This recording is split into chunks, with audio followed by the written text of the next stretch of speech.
Hey everyone, Phaetux here again. I have another demo from Team in Search of Senpai that I'm going to go over today. Hopefully we can try to make this video a little bit quicker than the previous ones have been. So the first thing I wanted to talk about here is that your team comp is kind of awkward. You have Kog'Maw, but you're not trying to run any sort of like Juggernaut comp or anything like that. You do have two forms of disengage with Xin and Janna, but you guys seem to be hesitant to use that in a team fight to peel for Cog, or just in general. There's a couple team fights where like Janna holds on to her ultimate and like someone dies before she even uses it, or something like that. Zen's been primarily engaging, so his ult hasn't been peeling for Kog'Maw this game, and Viger's stuns are mainly for catch potential from what I've seen you guys trying to use it for. So that's not necessarily a peel tool as well, but you guys have a lot of AoE zone kits where you have Viger, Lysandre, Cog has the AoE slow, Zen has the knockback, Janna does too, and the tornadoes. So there is potential here to like peel for Cog and like have really good damage coming from your backline, but your comps kind of awkward in the sense that Cog and Viger aren't really mobile, but like Zen and List go in really hard in a lot of these fights. So you leave your back lane exposed, and they get punished for it a couple times with Rengar and Wukong flanking, or coming in from the sides, or just like zerging the back line. But I'll point a couple examples of that out a little bit later on. So as we get into the game, the first thing we'll notice is that, again, you guys don't line a scrimmage at all. I can even go a little further back than this. And you guys get invaded level 1. So everyone's here, you don't have a ward anywhere around here, no one's guarding entrances, Viger's sitting at his tower, Liss isn't guarding entrances either, so there's no line of scrimmage here. This is not a line of scrimmage. You guys need one. You need to have, people here, here, your mid can be in one of these side bushes, or your mid can come down to here, or rotate up to guard this area, or just sit in the side bush, and this needs to be up here. Because here, you don't know if they get in this bush or not, and you don't know if they're like sitting right here by this wall to lurk, so if by chance you run up like to come guard and there are like 5 men right here, like you're dead. Or if they're waiting for you to come up to lane, you're dead. And it's not just about like getting first blood or like blowing summoners and stuff like that. It's really important to know if they put wards in your jungle at all. You need to know where they are so that you can like path around them to try to deny as much vision from them as possible. So for example, if they come and ward this early game, and they warded this, Zen can do golems red, and instead of coming up this way, he can loop around this way to go to blue. That way they don't ever see you rotate to the top side of the map, and you can get a counter gank off or something top lane without them expecting.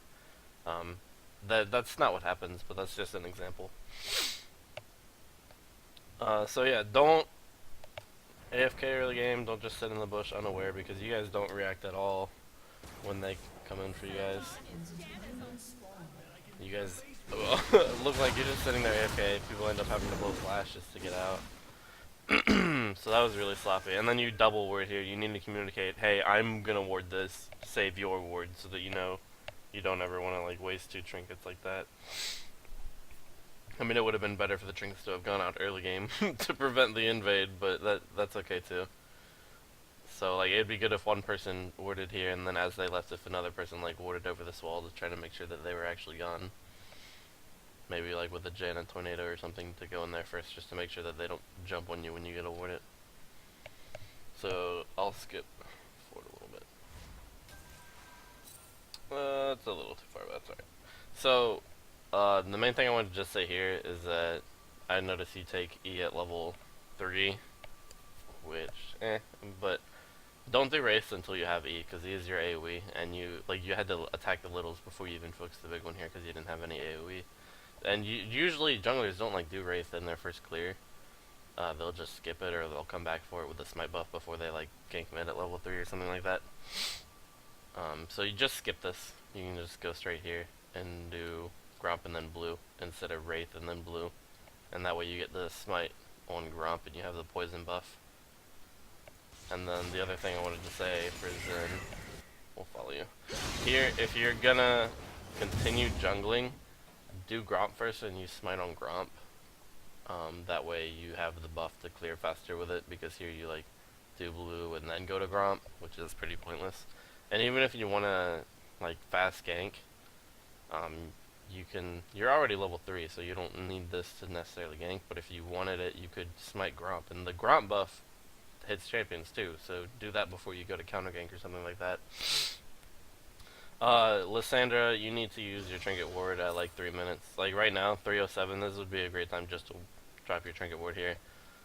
It's generally the time that people are finishing this buff. He's kind of low health. And doing it a little slow, and he pauses here for, I don't know what he's doing. So he just like, oh, it's to get a stack, okay. But yeah, so you should ward that at like 3:05 to 3:10, sometime around there. Because even in the last demo I reviewed by you guys, and in most of the demos I review, the top laner never wards at like 3 minutes, and they always get ganked, so it's just the best time to ward. I mean, you can delay depending on who the enemy jungler is and whether you're familiar with their clear speeds or not, but somewhere between 3:05 to like 3:15, you should drop your Trinket Ward in that bush right here. Also, Zen, when you're doing blue, make sure that you pull it out to where your E will hit the blue and the littles at the same time, because here you don't pull it at all, and so when you E it, you're not like AoEing the damage. They don't get hit by it at all. So just have blue come out a little bit, and that way you can stack the AoE damage. I noticed a couple things from this demo. That I know you recorded this right at the same time as the other demo I reviewed, so my notes from that one didn't have any forbearance on this game. So there were a couple of ones that were the same, but we'll just go over those really quickly. Like I said, Zen, max your E, don't build Devourer's Cleaver, that's a bad combo. You don't really need Devourers on Zinzao, just go Center Hulk or Warrior. And also don't build Cleaver, because your only physical damage is Zen and Cog, and both of those are actually hybrid damage, so there's really no need for the Cleaver. You're not shredding anyone's armor for any good reason, and you don't have a lot of AoE to do it with. I think there was and the row on Liz was actually fine this game because you're against Wukong, so the extra health is nice, and you do a really good job of shutting him down early game farm wise. So the next big thing is Maddie, you're like running past your minion line a lot in these games, so you need to make sure that you're playing behind your minion line, or else you're gonna take a lot of free damage that you shouldn't. So, but the timestamp here is for this. When Rengar comes in, Maddie, you need to commit to this kill, or at least commit to pressuring him off. But you step up, you throw Voidoo's, and then you start walking away. You have no reason to walk away here. If you're worried about Jinx at all, coming to Janna is better, because she'll protect you more, and you can 3v1 this Rengar pretty easily. But instead you guys split targets and don't focus anyone, so that's not good. And then right here, this was a really good ward from Viger, because it does catch Rengar, so it lets you know that he didn't run up this way, he's still here.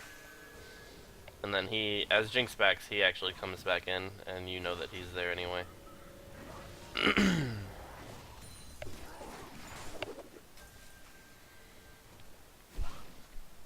Oh, also your skill sequencing on COG this game was completely whack. you like put 2 points in Voidoo's and then Q, and then brought Arcane back up, and then like fully max Q. Just max W all the way first. It's your best ability for laning and for mid-game sieges and stuff like that. It gives you increased range every time you rank it up, so it's really important to get that early game. And that'll also help with your problem with stepping up too far with COG. And there's a lot of people in NA, the North American AD carries, have been like maxing Voidoo's, and then Arcane is not even putting a point in Caustic Spittle to like 13, but don't do that, don't copy them. All the Korean ADCs are doing it right. They're maxing W, and they get their level 3 point, and they do level 1 by Arcane, then Voidoo's, or vice versa, and then they get the rank 1 Caustic Spittle at level 3. And some Koreans even like max W and then Q and max E last, but maxing W and then E and then Q is fine too. But I would never max Q first, There was a time in the game with Wriggles on 80 carries like 4 seasons ago when it was good, but not anymore. Yeah, don't aggress past your minion line so often. Pop your W for increased range more. There's a lot of times when you guys fight bot lane and mid where you look like you're trying to like go on someone, but you don't even activate your W, so you don't have that increased range. So it'll make it a lot easier for you if you just remembered to do that.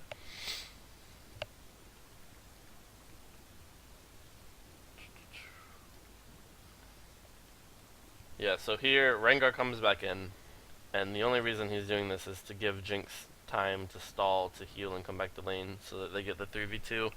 And you have this ward, and you knew he stuck around, and then he came back in, and you knew he was there the whole time, and Maddie, you were out of mana on Cog.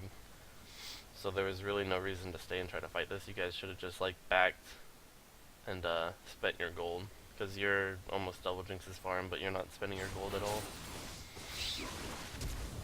And you get the Janna kill into Rengar, which is good, but then you step back in. And even if you hadn't, they probably would have gone on Janna, so you would have traded 1 for 1, which wouldn't really be worth it in this scenario. It would have been better just for you to go back, and especially since you were beating Jinx in lane, like you guys just gave her a kill for free, and your kill went on to Janna, so not that great. And then again at 9 minutes, you guys aren't respecting the Rengar gank at all. You have a ward here and a pink ward here, but he can easily just ult past this, and that's exactly what he did. So try to freeze the lane more, or like have a pink here, have your mid or jungle pink up here. This pink should be Janna's, not Zen's.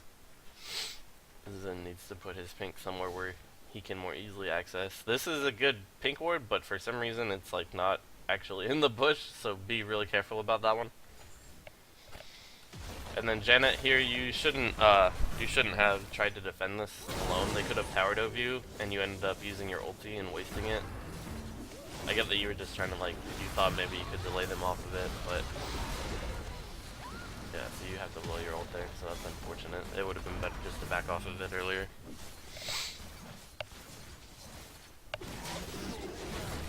And then here, where Cog goes back to buy, I said this in your last demo, 1 pink is better than 2 greens, so Maddie, if you had just bought a green, or a pink I mean, instead of a green here, that would have been better. And you probably didn't need so many pots, because you don't actually end up almost ever using these health pots. I think, like, yeah, like you still have these 3 health pots, like, so far away, so you keep them for like 5 minutes or so. So you didn't really need to, especially since they broke your tower. Just like know what's happening in the game and be like, oh, laning phase is pretty much over, I don't need pots. Unless you're gonna like hard farm the jungle and tank it.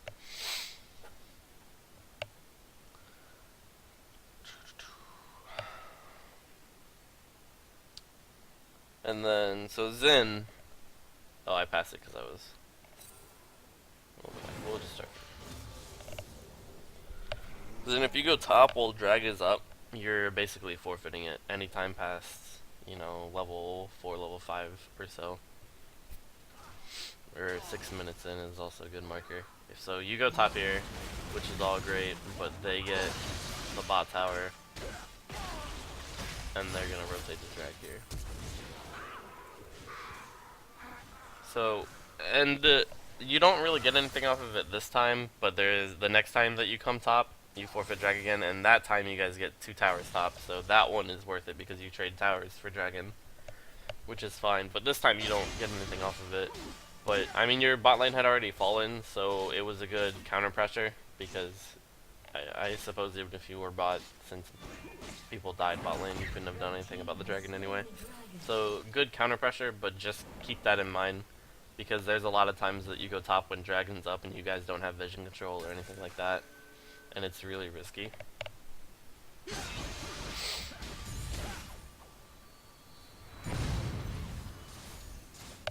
Oh, also, whenever you're handing blue off to Viger, which is coming up right here, make sure that instead of like running around with the aggro, you just, once you're done hitting it and you want to hand it off, just hold H or hold S, your hold or stop keys, instead of running, because right here you make Viger lose vision of it, and he wastes like an extra 5 seconds trying to get it and uses stun and everything. And it even regens a bit, which is kind of annoying for him. So if you had just, it's not like you hurried and started a new camp, so you didn't save any time doing that. So just stay there and hold H or S to not attack anything, and you'll be fine. And it'll help him get it quickly. And he missed farm here too because he had to walk all the way around here instead of just like getting it from over the wall. And you don't have to pull it out if you do that either. You can literally just stand there and hold H. Or S, I'm not, you know, whatever your commands are. And then this claw should have been either like all the way over the wall or just directly down to catch him, but you should try to use it to cut him off with it. 'Cause it was just, it was in the middle of the wall, so like it didn't let you jump to it when you went to it. I mean, even if you had it, wouldn't have taken you anywhere though, so. And then at 12:52, so about a minute from now.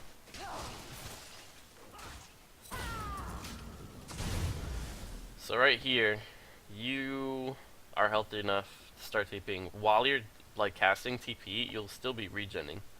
And this would have been a really good flank here. You might end up having to like ult yourself here, because you don't want to pull aggro after just ulting one person.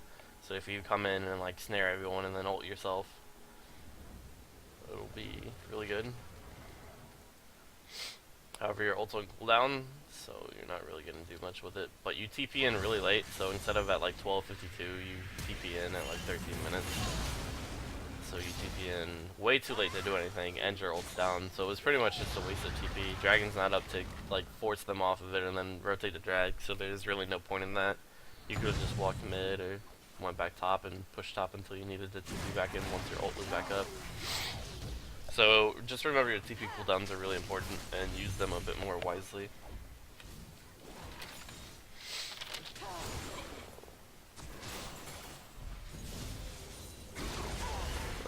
Here, this was a good gank, but Zen, there's no reason to flash right here. And I'll show you why if we go back. So as you guys engage him, he uses W right here. So his clone is down for a hot minute. And when you flash, it still has like 10 seconds left on cooldown. And also, Liss had just landed the Q slow, so he was already slowed and you were going to catch him.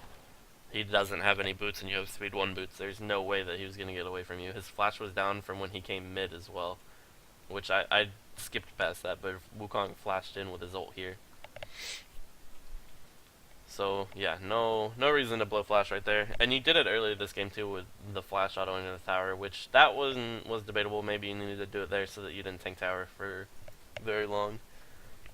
But just know how long things are on cooldown for. Like you should have had the timer on his flash, and then when you saw him W, you should have known, okay, we got him. Like he's done skis. Like he's not going anywhere. But like I said, this gank, drag spawning, you go top lane, they get dragged.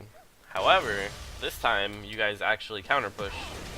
You get 1 tower, and then you're like, oh, they're doing drag. Get 2 towers. Which is awesome. So that was a really good call. And that makes me happy. And then next note, you kinda nothing really happens for like the next 4 minutes here. You just like dance around. So here, if you're covering top lane and you want to smite the tank minion, that's fine, but make sure you kill it with smite. So like don't smite this right from the get-go. You know, hit your E and do the AoE and then smite it to secure it, because you don't get the last hit on the tank minion. And they kind of get a lot of damage on you because you have to try to step up to try to finish these minions off before they die to your minions. So just try to, like the Trailblazer smite is good too, but you were pretty much full health. Well, no, not quite full health, but it would have been better just to hit it. Oh no, yeah, you were full health, so you didn't need to smite yet. You could have like eat in, done the AoE damage. Maybe they would have put a little bit of damage on you, and then you healed with the smite. So that would have been the right way to hold that lane. But it's not a big deal. You guys don't really lose anything off of it. Just little notes. And then again at 21:40, list TPs without ult. So try to get your cooldowns in sync. You don't really want to, you can't really make a good TP play without ult on lists. Like, you can come in, flank, and snare and slow them, but it's not going to do much. And especially after, like, your Viger had already gotten low and your AD carry is not even over here. So you kind of come in here and don't do anything and just die for nothing. So that's unfortunate. Janna had ult too, so she should have been using it. This was what I was talking about earlier. Janna, don't hold your ult for so long. Like, if someone dies before you ult, then that's really bad.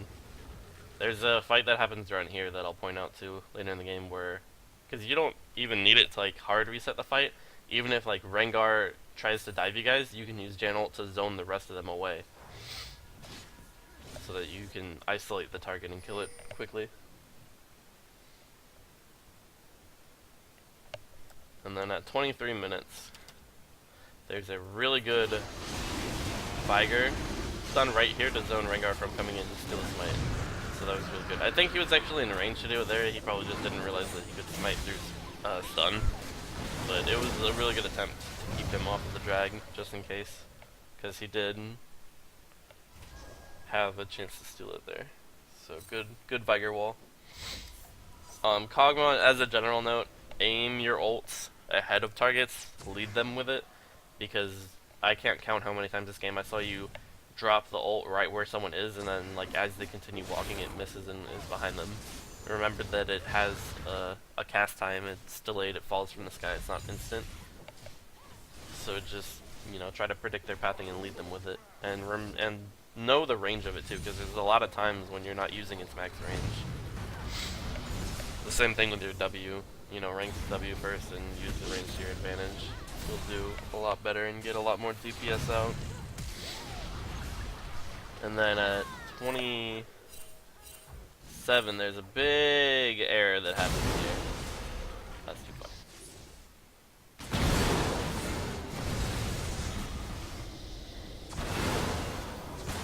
So right here, why is Kog and Janna invading? Janna's already low, and you guys are being way over aggressive. You're looking for the blue, but you end up getting caught. You don't have teammates with you. You don't have any wards around this area, except for right here. And you know you don't even really need this one. So Janna instantly dies. Viger comes in and saves Kog'Maw, and instead of getting out, you go back in, really for no reason. You don't have any kill potential in this Rengar right here. So you're clean, you got up clean, and then this is greedy. You go back in, you stick around, and he decides to come back in for you as Ahri gets there, and then the Jinxel even comes in to secure the kill, so they got 4 kill shares and for both of those kills. So there was no reason to invade at the start without vision in the area, or as a group. Janna got picked off. You actually got out, but then decided to go back in and stick around and died again for no reason. So don't give up free kills.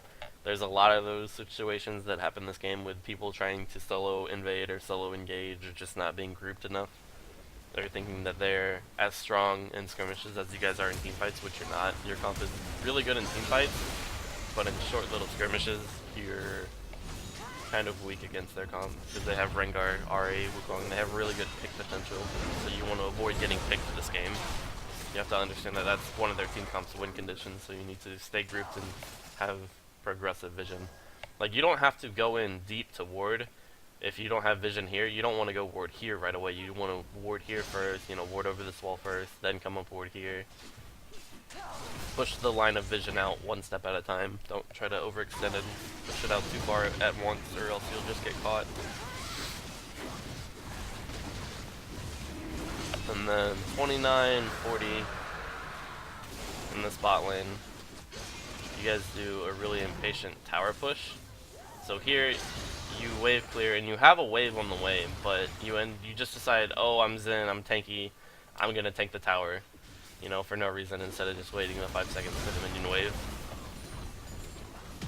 Which you know, you get down to like half health from the tower, which you end up still getting the tower and backing off, but Ahri could have decided to come in, or if they had reacted quicker, or any of them had home guards, it could have spelled a lot of trouble for you guys.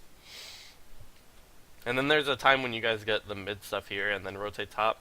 with no minion wave, and Zen just is like, oh, I want to tank a full health tower. Like, Zen, you have a fetish for tanking tower hits for no reason. Just stop.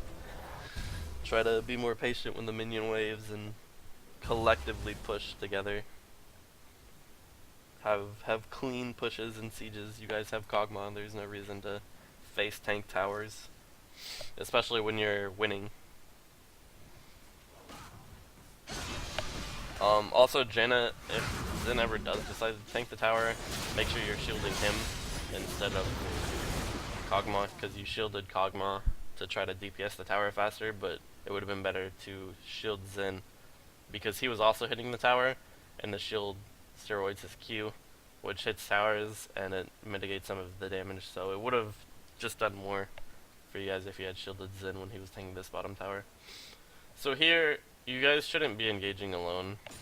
Then you get really greedy, and I know you feel like you're strong and you're really far ahead because you have 7 kills, but you shouldn't.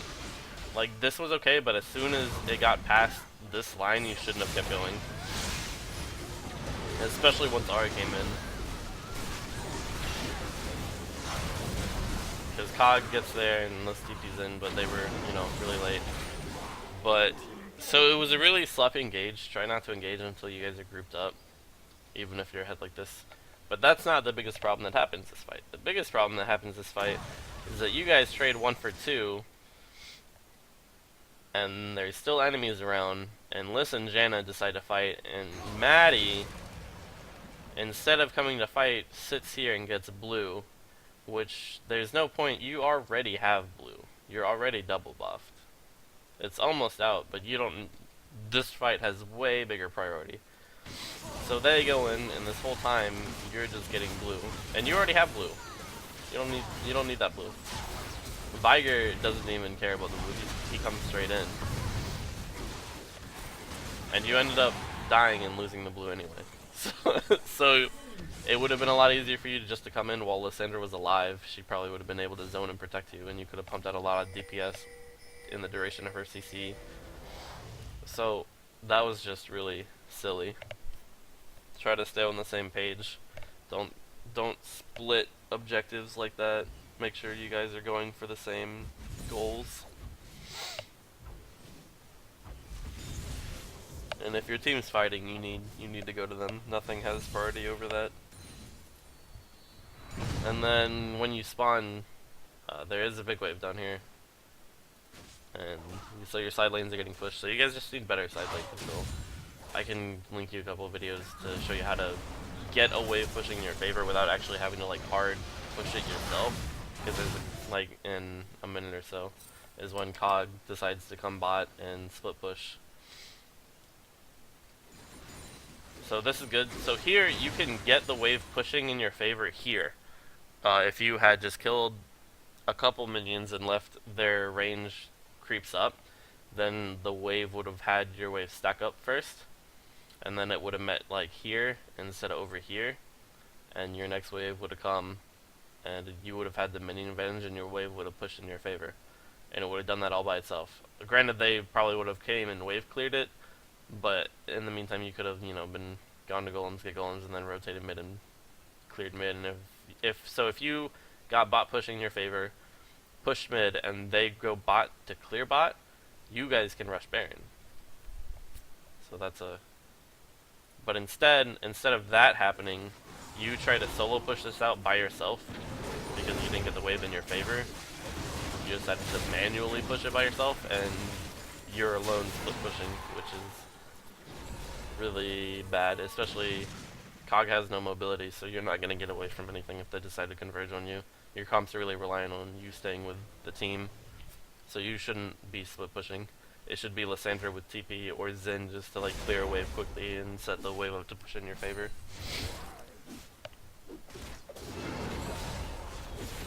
And then after you die here, Zen gets his Wraith buff procced. Well, not this. After this fight's over. So here, you get that procced, and you don't really make any sort of attempt to look for the ward and kill it. You kind of just want to rush them, and you're more worried about this. Clearing this ward would have been really good. It's a free source of gold. it's good that you get the pick here, but this is a 2v3 with you being the only DPS and a Janna. So the only reason this worked out at all is, one, because you were ahead and really strong, and because this Ari is really bad and missed like everything. So, but that could have easily gone in their favor. So that was really greedy. That was another example of Xin Zhao engaging pretty much alone, when really you should wait for your team. And then, like I said, with the Oracle buff, just make sure you find that ward and clear it. It's free gold. It denies enemy vision. It's super important. Scuttle's important, but not that important to where you would want to get baited into a bad fight like that. And then, let's get forward to show you what I was talking about.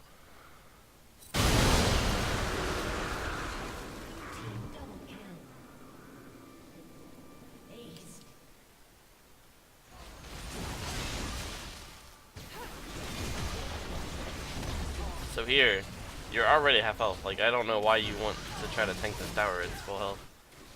You guys could have just backed off and cleared their jungle and gotten your camps and then spent your gold and then gone to group at Baron.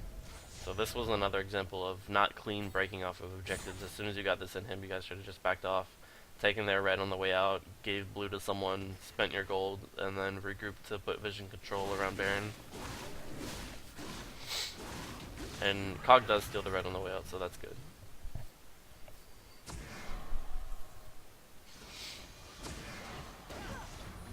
And then, let's go ahead. And this is really the last big note that I wanted to point out, and this is just, like I said before, this is what I was talking about earlier with the Janna ult and just isolating a target with it rather than holding it for so long. Lysandra ends up dying before this Janna ult ever comes out, and it would have been like, so this was a really good call because you saw Rengar back with this ward, and so there was a call to rush Baron, so that was really good. Luckily, Jinx ult and he didn't get there in time to steal it, so that's good. If he had ulted, he might have been able to get there in time, but... So right here, Wukong's trying to come in to help Rengar. So Janna, what you can do right here is, if you had stayed up here, you could have ultied and kept Wukong away from Rengar, just to isolate this target so that everyone could kill him. Or since this Viger stun is doing that job right now, you could have waited until that stun fell off, and then stayed right here, and as these three tried to come in and rejoin, you could use Janna right here, and see Ahri's ulting in, so, and you were trying to run away. If you had stayed and Janna ulted these three people off of this fight, that's a free kill on Rengar, and then your team could have collectively turned. And Liz is fighting her own little battle over here. You're playing Liz like an assassin when really you need to just play it for the zone control. And you don't even get your ult off, and you get your ult off while you're exhausted, so it does literally no damage. And then this is a waste of Zhonya's. That's not going to save you. You're just going to die coming out of that. Now, yeah. So Liz, it'd be better if you had stayed with the team here and used your ult on yourself, like right in this little alleyway to zone them from engaging, or if you had, you know, lurked in the bush and then clawed in when they were trying to come through right here, and then just AoE bursted the whole area. That would have actually been better than the Janna ult to zone, but because you were off to the side, Janna could have just ulted the zone. But that was really the last big thing that happened in this game. Your team fights are a little sloppy. Your objectives are good, but you need a clean break after them. Your builds here are a little awkward. The Righteous Glory and Frozen Heart is really good, but the Devourer Black Cleaver combo is really bad. You don't have any CDR on Lysandra, so you definitely need some CDR, which is probably a big reason why your ult was never up when you were trying to TP in. So get a Morello's or Themes or something. Run scaling CDR glyphs. Landry's is not that great in this game. They do have two kind of tanky people and the Lulu ult to give people health, but there's really no point in building that over a CDR item or over a Death Cap or something like that. It would be a good like last item, but it'd be better to have gone like Roa, Zhonya's, Morello's, Death Cap, Void Staff. So. But you guys took good advantages with the leads that you got on Xin and Viger, and Kog'Maw was really behind at first, but ended up catching back up. I wouldn't go CDR boots, I would go Sork Shoes or Berserkers. Your cooldowns are really low to begin with. You don't have an ultimate, as far as like a long cooldown ultimate goes, it's on a really short cooldown, so CDR doesn't really do much on champs that have ults that function like that. You just have your base ability cooldowns, which aren't that long to begin with. So really no point in that. You can up your damage more with attack speed or magic pen. The Janna build with Swine Mikhails and Twin Chavez is good. And like I said, the Righteous Glory is really good. I would probably build that immediately. I'd go like Cinder Hulk, Righteous Glory, which would be really good. Or I mean, you can get like a little bit of a damage item, but Ghostblade is way better than Black Cleaver on Zen. But I'm not a big fan of that either. But that's okay. So that's it for this game. Hope you guys learned a little bit from watching this, and if you have any more questions, just post it on the Google Doc or in the comment section. Thanks.